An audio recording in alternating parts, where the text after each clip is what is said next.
Karachi administrator DMC east Syed Shakeel Ahmed ने कहा है कि जिला शर्की में सड़कों का नेटवर्क बेहतर करने के लिए रात दिन काम कर रहे हैं। दस्तयाब वसाइल को इंफ्रास्ट्रक्चर की बेहतरी के लिए इस्तेमाल में लाया जा रहा है। ये बात उन्होंने focal person Imtiaz Bhutto, deputy director Arshad Ali व दीगर के हमरा गुलजार हिजरी स्कीम 33 में सड़कों की स्तरकारी के काम के मुआयने के दौरान किया। उन्होंने कहा कि शब बारात और रमजान मुबारक में जिला शर्की की काफी मसाजिद के इर्द गिर्द सड़कों को बेहतर कर दिया गया है।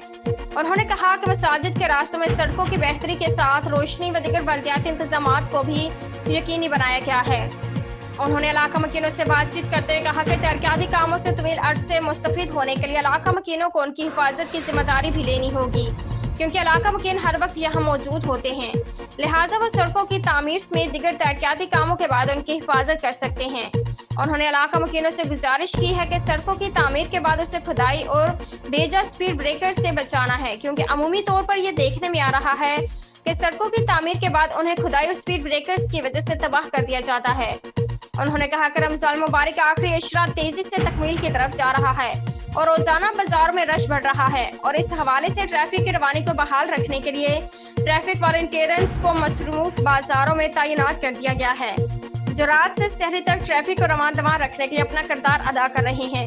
रमजान मुबारक में जिला शर्की के मकीनों के लिए आसानियां पैदा करने के लिए जो कुछ कर सकते हैं वो करने की कोशिश की है। उम्दा में पकाएं और जी भर के खाएं।